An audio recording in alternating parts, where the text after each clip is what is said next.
Assalamualaikum warahmatullahi wabarakatuh. Perkenalkan nama saya Safina Naura Putri dengan NPM 2578055 TRI 2B. Pada video kali ini saya akan menjelaskan modul 16 yaitu dasar-dasar keamanan jaringan. Sini ada keamanan dan kerentanan. Ancaman dan kerentanan amanan. Jenis ancaman.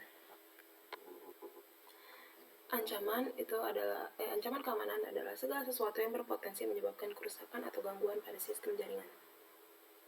Ancaman internal itu ancaman yang berasal dari dalam organisasi atau jaringan, contohnya itu karyawan yang menyalahgunakan akses, terus kesalahan konfigurasi perangkat dan kelayanan pengguna.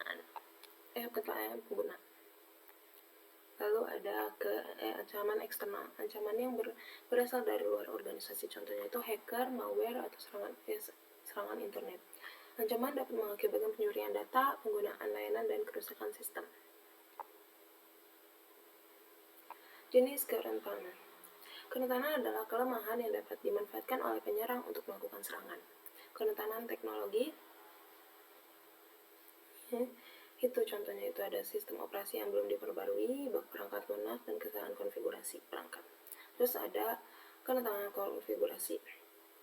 Contohnya itu password lemah, terus habis itu pengaturan keamanan yang salah, terus port yang tidak diperlukan itu tetap aktif. Terus ada kerentanan kebijakan. Contohnya itu tidak adanya aturan keamanan, kurangnya pelatihan pengguna, dan tidak adanya prosedur pencadangan data.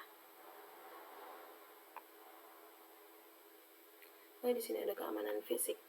Keamanan fisik melindungi perangkat jaringan dari kerusakan atau akses fisik yang tidak sah. Contoh tingkat keamanan fisik itu mengunci ruang server, menggunakan keamanan pengawas, membatasi akses ke perangkat jaringan, dan menyediakan UPS atau uninterruptible power supply. Keamanan fisik penting karena perangkat yang aman secara digital tetap dapat diserang jika akses fisiknya tidak terlindungi.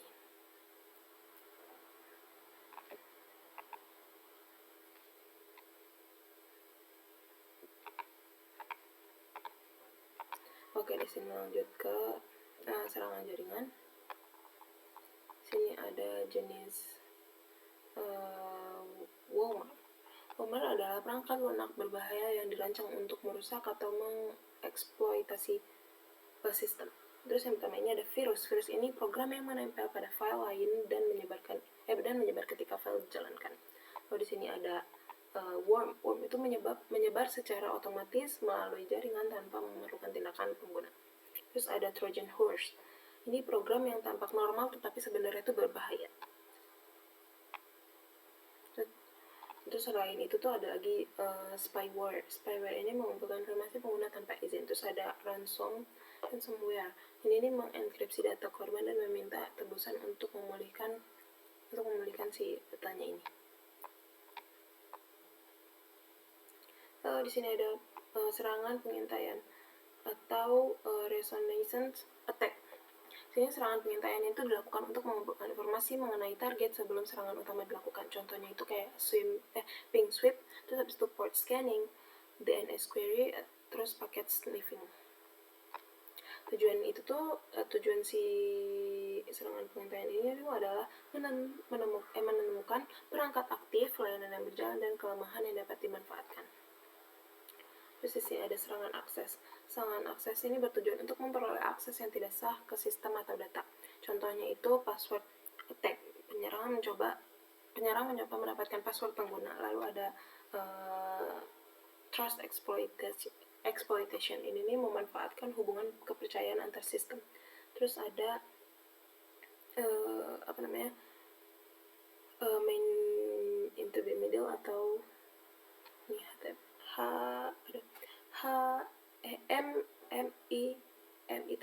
Itu penyerang berada di antara dua pihak yang berkomunikasi dan dapat melihat atau mengubah data yang dikirim.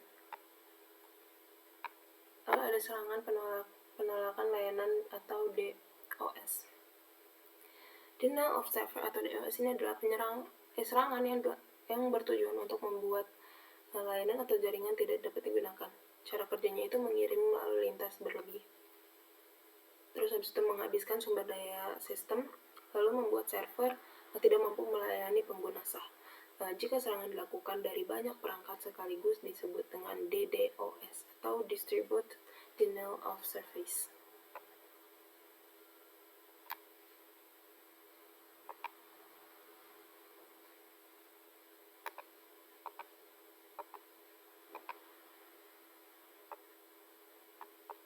Oke, di sini ada mitigasi serangan jaringan. Yang pertama itu ada pendekatan pertahanan dalam.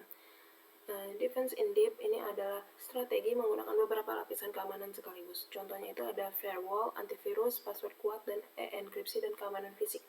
Jika satu lapisan gagal, lapisan lainnya itu masih dapat memberikan perlindungan.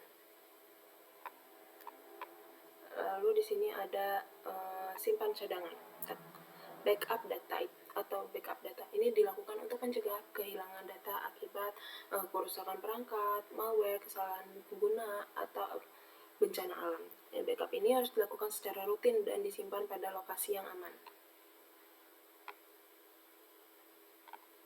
Terus ada tingkatan, perbarui, dan tambalan.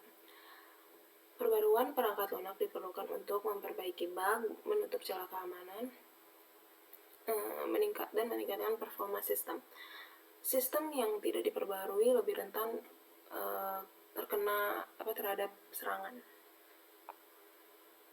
Lalu di sini ada autentikasi, orisasi, dan akuntansi. AAA. Authentication ini memverifikasi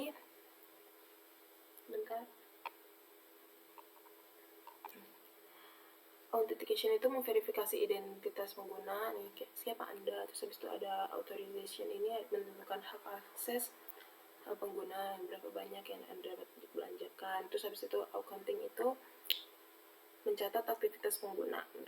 Nah, untuk apa Anda membelanjakannya. AAA ini, AAA ini membantu meningkatkan kontrol dan keamanan pada jaringan. Terus lalu ada firewall. Firewall ini adalah perangkat atau perangkat lunak yang mengontrol lalu lintas jaringan berdasarkan aturan keamanan. Fungsi firewall ini mengizinkan lalu lintas yang aman, memblokir lalu lintas yang berbahaya, dan memantau aktivitas jaringan. Lalu di sini ada jenis firewall. Paket filtering firewall itu memeriksa paket berdasarkan alamat IP port. Lalu ada stateful firewall itu melacak status koneksi dan membuat keputusan berdasarkan konteks komunikasi. Terus ada application firewall ini memeriksa lalu lintas pada tingkat aplikasi. Jadi produk firewall ini dikemas dalam berbagai bentuk. Produknya ini menggunakan teknik yang berbeda untuk menentukan apa yang diizinkan atau ditolak akses ke jaringan, termasuk mereka termasuk berikut. Pemfilteran paket itu mencegah dan mengizinkan akses berdasarkan alamat IP atau MAC. Terus ada pemfilteran aplikasi itu mencegah dan mengizinkan akses oleh jenis aplikasi tertentu berdasarkan nomor port. Terus ada pemfilteran URL. Ini mencegah atau mengizinkan akses ke situs berdasarkan URL atau kata kunci tertentu. Terus ada inspeksi paket stateful atau SPI. Paket masuk harus merupakan respon yang sah terhadap permintaan dari host internal. Paket yang tidak diminta diblokir kecuali diizinkan secara khusus. SPI juga dapat mencakup kemampuan untuk mengenali dan menyaring jaringan serangan tertentu seperti penolakan layanan atau DOS. Lalu ada keamanan perangkat akhir. Keamanan titik akhir. Endpoint security atau endpoint itu adalah perangkat yang terhubung ke jaringan seperti komputer, laptop, smartphone, atau tablet. Perlindungan endpoint itu meliputi antivirus, anti-malware, firewall lokal, sistem deteksi aman.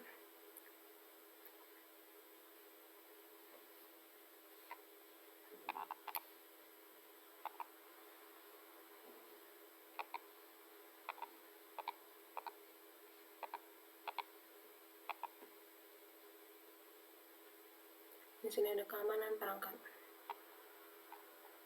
Cisco AutoSecure. AutoSecure adalah fitur Cisco yang membantu mengamankan router secara otomatis dengan menerapkan konfigurasi keamanan dasar. Fitur ini menonaktifkan layanan Yang tidak diperlukan, mengaktifkan fitur keamanan dan mengurangi risiko kesalahan konfigurasi. Lalu ada kata sandi atau password. Password digunakan untuk mencegah akses yang tidak sah ke perangkat jaringan. Password yang baik harusnya itu panjang, tidak sulit ditebak, dan mengandung kombinasi huruf, angka, dan simbol. Ini contoh sandi yang lemah. Ini dia hanya kata-kata doang, ini gampang ditebak. Ini tanggal lahir, lalu bisa kata-kata dan angka sederhana. Ini kalau yang sulit itu gini nih. B6 itu sulit untuk diingat.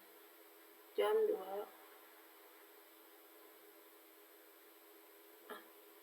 12 jam. Itu. Lalu ada keamanan kata sandi tambahan. Langkah tambahan untuk mengamankan password itu ada enkripsi password, kebijakan pergantian password berkala, terus penggunaan password yang unik, terus pembatasan percobaan login.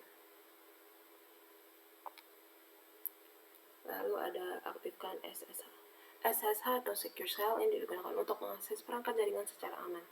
Keunggulan SSH itu data dienkripsi, password tidak dikirim dalam bentuk teks biasa, terus habis itu lebih aman dibandingkan telnet. SSH itu sering digunakan untuk manajemen router dan switch dari jarak jauh. Lalu di sini ada nonaktifkan layanan yang tidak digunakan. Layanan yang tidak diperlukan sebaiknya dinonaktifkan untuk mengurangi peluang serangan. Contohnya itu menonaktifkan telnet jika menggunakan SSH, terus habis itu menonaktifkan layanan yang tidak digunakan, terus menutup port yang tidak diperlukan. Semakin sedikit layanan yang aktif, semakin kecil perkemukaan serangan pada perangkat.